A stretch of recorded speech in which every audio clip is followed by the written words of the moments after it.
Assalamualaikum warahmatullahi wabarakatuh. Hamdan wa syukranillah kepada Allah Subhanahu wa taala yang telah memberikan kita nikmat sehat, nikmat rezeki sehingga kita dapat melakukan pembelajaran secara daring sampai sekarang tanpa ada suatu halangan apapun, khususnya pada mata kuliah model penilaian kelas. Pada kesempatan kali ini kami dari kelompok 8 akan menjelaskan tentang analisis butir soal. Nah, sebelum masuk ke lebih dalam, teman-teman sekalian perlu mengetahui apa sih yang dimaksud dengan analisis butir soal itu sendiri. Soal atau tes yang baik harus dapat dipertanggungjawabkan atas kelayakan, kesohihan, keterpercayaan, ketafsiran, kegunaan, dan efektivitas butir soal yang meliputi tingkat daya pembeda butir soal yang baik. Analisis sendiri adalah proses pencarian jalan keluar atau pemecahan masalah yang berangkat dari dugaan akan kebenaran dari masalah tersebut. Sedangkan analisis butir soal merupakan suatu proses kegiatan sistematis yang meliputi pengumpulan atau pengelolaan data berupa teks atau soal secara kuantitatif maupun secara kualitatif guna memperoleh informasi untuk menentukan kesimpulan kualitas soal tersebut. Selanjutnya, saya akan menjelaskan mengenai manfaat analisis butir soal. Yang pertama, menentukan apakah suatu fungsi butir soal tersebut sudah sesuai dengan yang diharapkan. Ini dapat dilihat ketika seorang guru melakukan evaluasi terhadap butir soal tersebut. Jika butir soal tersebut sudah baik dan benar, dan banyak anak yang mampu menjawab dan memahami maksud dari soal tersebut, maka dapat dikatakan butir soal tersebut sudah sesuai dengan yang diharapkan. Yang kedua, meningkatkan butir soal melalui 3 komponen, yaitu daya pembeda, tingkat kesukaran, dan pengecoh soal. Agar butir soal dapat dikatakan baik dan sesuai dengan kriteria, maka ketika dalam membuat butir soal, maka ketiga komponen tersebut harus dilibatkan. Manfaat yang ketiga, meningkatkan validitas soal dan reliabilitas soal. Validitas soal adalah ketepatan alat penilaian terhadap konsep yang dinilai, sedangkan reliabilitas soal adalah konsistensi sebuah tes dalam mengukur objek ukur.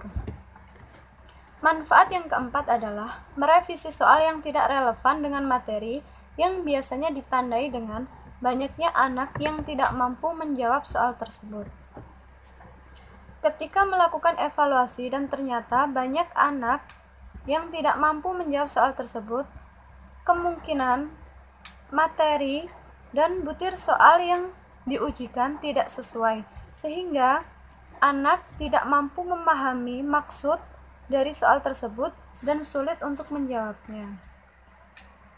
Yang selanjutnya adalah macam-macam analisis butir soal.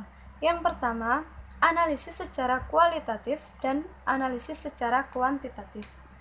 Analisis secara kualitatif adalah analisis butir soal yang dilaksanakan berdasarkan kaidah penulisan pada soal tes tertulis perbuatan dan sikap. Biasanya, analisis secara kualitatif meliputi materi, konstruksi, bahasa, atau budaya. Jadi dapat dikatakan analisis secara kualitatif adalah analisis mengenai kaidah penulisan di dalam butir soal tersebut. Analisis secara kualitatif biasanya dilakukan sebelum soal digunakan atau diujikan. Dan di dalam menelaah analisis secara kualitatif ini harus mempersiapkan beberapa hal seperti kisi-kisi tes, kurikulum yang digunakan pada sekolah tersebut, dan sumber belajar dan Kamus Besar Bahasa Indonesia. Dengan mempersiapkan hal-hal tersebut diharapkan analisis secara kualitatif dapat sesuai dengan aturan sehingga dapat tercipta butir soal yang baik dan benar. Selanjutnya adalah analisis butir soal secara kuantitatif. Analisis butir soal secara kuantitatif adalah penelaahan butir soal yang didasarkan pada data empirik dan butir soal yang bersangkutan. Data empirik diperoleh dari soal yang diajukan. Analisis secara kuantitatif ada 3 macam: tingkat kesukaran, daya beda soal, dan distraktor. Yang pertama adalah tingkat kesukaran. Tingkat kesukaran merupakan peluang untuk menjawab benar suatu soal pada tingkat kemampuan tertentu yang biasanya dinyatakan dalam bentuk indeks. Pada dasarnya, tingkat kesukaran berkisar antara 0,00 sampai 1,00. Semakin tinggi indeks kesukaran, maka soal semakin mudah. Tingkat kesukaran sama dengan 0,00, maka tidak ada siswa yang menjawab benar. Jika tingkat kesukaran sama dengan 1,00, bahwa siswa menjawab benar suatu soal. Untuk mengetahui tingkat kesukaran pada tes objektif, dapat menggunakan rumus tingkat kesukaran sama dengan jumlah siswa yang menjawab benar butir soal dibagi jumlah siswa yang mengikuti tes. Pada soal uraian, tingkat kesukaran sama dengan mean dibagi skor maksimum yang ditetapkan. Untuk mencari mean tersebut, mean sama dengan jumlah skor siswa peserta tes pada suatu soal dibagi jumlah siswa yang mengikuti tes. Selanjutnya adalah daya beda soal. Daya beda soal merupakan suatu yang digunakan untuk menganalisis perbedaan kemampuan masing-masing siswa yang bertujuan untuk mengidentifikasi bahwa sebuah butir soal atau tes itu membedakan siswa yang mengetahui materi dengan baik dan siswa yang tidak memahami materi dengan baik. Semakin tinggi indeks daya beda, semakin mampu soal tersebut membedakan mana siswa yang mampu dan mana siswa yang tidak. Indeks daya beda soal berkisar negatif 1,00 sampai dengan positif 1,00. Semakin tinggi daya beda suatu soal, maka semakin baik soal itu. Untuk mengetahui daya beda pada soal tes pilihan ganda, yaitu dengan rumus daya beda soal sama dengan BA dikurangi BB dibagi setengah N. DP itu daya beda soal, BA adalah jumlah jawaban benar pada siswa kelas atas, BB adalah jumlah jawaban benar pada siswa kelas bawah, dan N adalah siswa yang mengikuti tes. Sedangkan pada soal uraian, daya pembeda soal atau DP sama dengan mean kelas atas dikurangi mean kelas bawah dibagi skor maksimal. Yang selanjutnya adalah distraktor. Distraktor adalah dalam setiap tes objektif digunakan alternatif jawaban yang mengandung 2 unsur sekaligus, yaitu jawaban tepat dan jawaban salah. Sehingga penyesatan distraktor ini memiliki tujuan mengecoh siswa yang kurang mampu. Oleh karena itu, distraktor yang baik adalah distraktor yang dapat dihindari oleh anak-anak yang pandai atau mampu dan dipilih oleh anak-anak yang kurang pandai. Selanjutnya, saya akan menjelaskan mengenai contoh penerapan analisis butir soal di dalam sekolah. Yang pertama, tingkat kesukaran.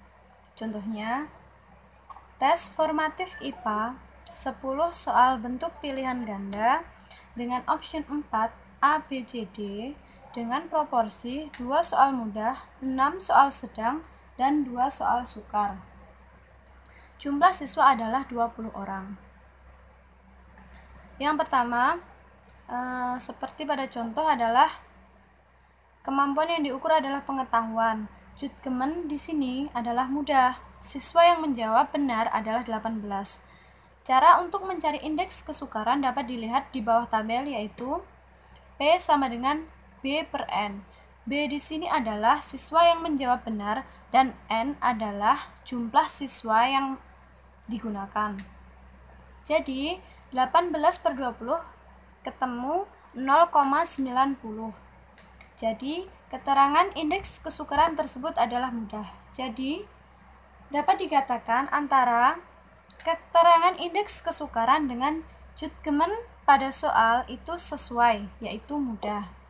Sedangkan untuk contoh nomor 2 itu Jutkemen mudah. Siswa yang menjawab benar adalah 12.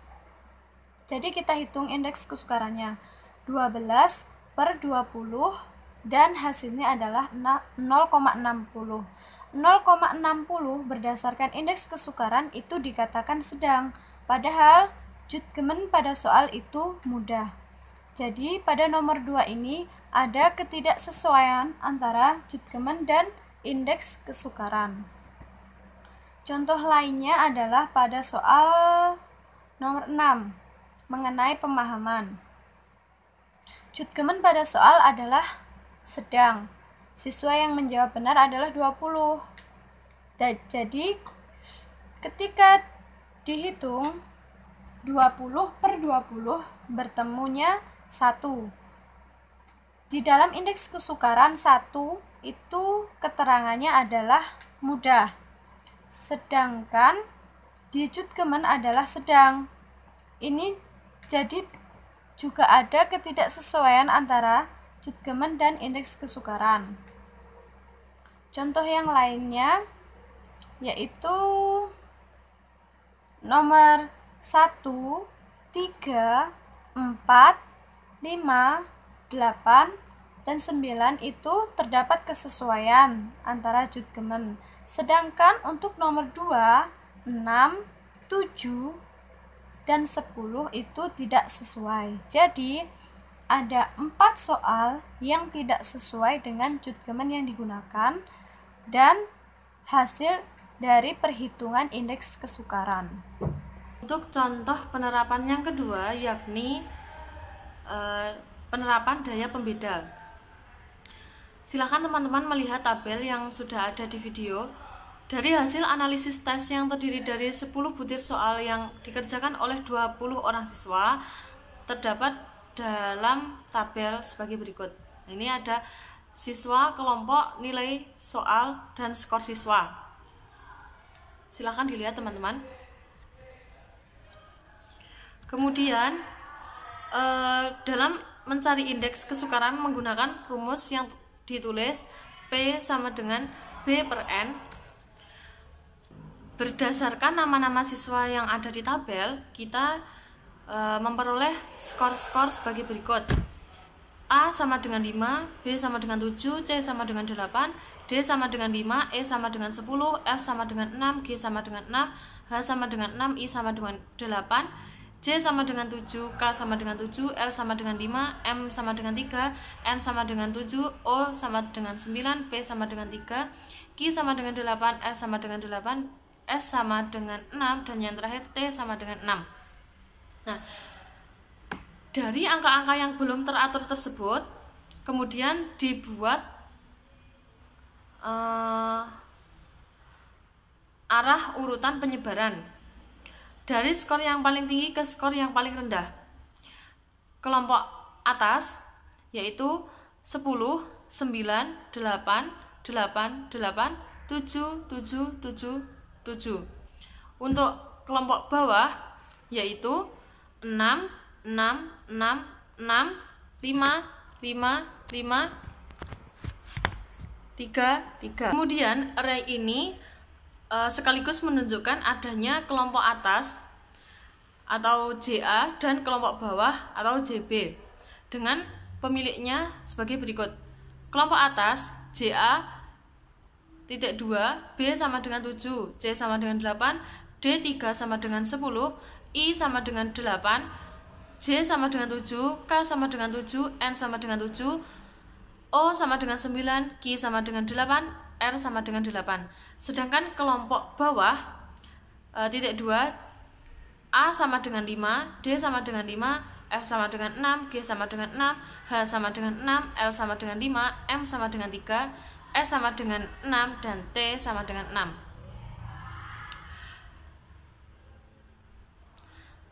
Perhatikan pada tabel analisis 10 butir soal 20 siswa. BA sama dengan banyak siswa yang menjawab benar pada kelompok atas, dan BB sama dengan banyaknya siswa yang menjawab benar pada kelompok bawah. Kita terapkan dalam rumus indeks diskriminasi. JA sama dengan 10, BA sama dengan 8. Jadi PA sama dengan 0,8, JB sama dengan 10, BB sama dengan 3, jadi PB sama dengan 0,3. Maka D sama dengan PA dikurangi PB sama dengan 0,8 dikurangi 0,3 dengan hasil 0,5. Dengan demikian maka indeks diskriminasi untuk soal nomor 1 adalah 0,5. Dengan catatan daya pembeda baik dan soal diterima. Dilanjut kita melihat butir soal nomor 8. JA sama dengan 10, BA sama dengan 8. Jadi PA sama dengan 0,8. JB sama dengan 10, BB sama dengan 9, jadi PB sama dengan 0,9. Maka D sama dengan PA dikurangi PB sama dengan 0,8 dikurangi 0,9 yang memperoleh hasil 0,1, negatif 0,1. Nah, butir soal di nomor 8 ini dikatakan jelek karena lebih banyak dijawab benar oleh kelompok di bawah dibandingkan benar dari kelompok atas. Ini berarti bahwa untuk menjawab soal dengan benar dapat dilakukan dengan cara menebak-nebak. Jadi tidak murni dari pengetahuan mereka, tapi mereka itu hanya menebak-nebak soal tersebut dan bernilai benar. Kemudian yang terakhir yaitu fungsi distraktor. Dari analisis sebuah item, polanya diketahui sebagai berikut. Silahkan melihat di tabel yang sudah tertera di video. C diberi tanda bintang adalah kunci jawaban. Dari pola jawaban soal ini dapat dicari A. P sama dengan 21/60 sama dengan 0,35. B sama dengan D sama dengan PA. PB sama dengan 15/30 dikurangi 6/30 sama dengan 9/30 dengan hasil 0,30. C. Distraktor. Semua distraktornya sudah berfungsi dengan baik karena sudah dipilih oleh lebih dari 5% pengikut tes. Yang D, dilihat dari segi omit, kolom yang paling kanan adalah baik. Sebuah item dikatakan baik jika omitnya tidak lebih dari 10%. 5% dari pengikut tes sama dengan 5% kali 60 orang sama dengan 3 orang. Sedangkan 10% dari pengikut tes sama dengan 10% dikali 60 orang sama dengan 6 orang. Mungkin itu yang dapat kelompok kami sampaikan. Mungkin ada kurangnya, kami mohon maaf sebesar-besarnya. Jika ada pertanyaan silahkan ditanyakan langsung di Google Classroom di kolom komentar. Apabila ada kesalahan saya mohon maaf sebesar-besarnya. Sebelum kita tutup presentasi pada hari ini, marilah kita membaca hamdalah bersama-sama. Alhamdulillahirabbil alamin. Akhirul kalam dari saya. Wabillahi taufiq wal hidayah wa ridha wa inayah. Wassalamualaikum warahmatullahi wabarakatuh.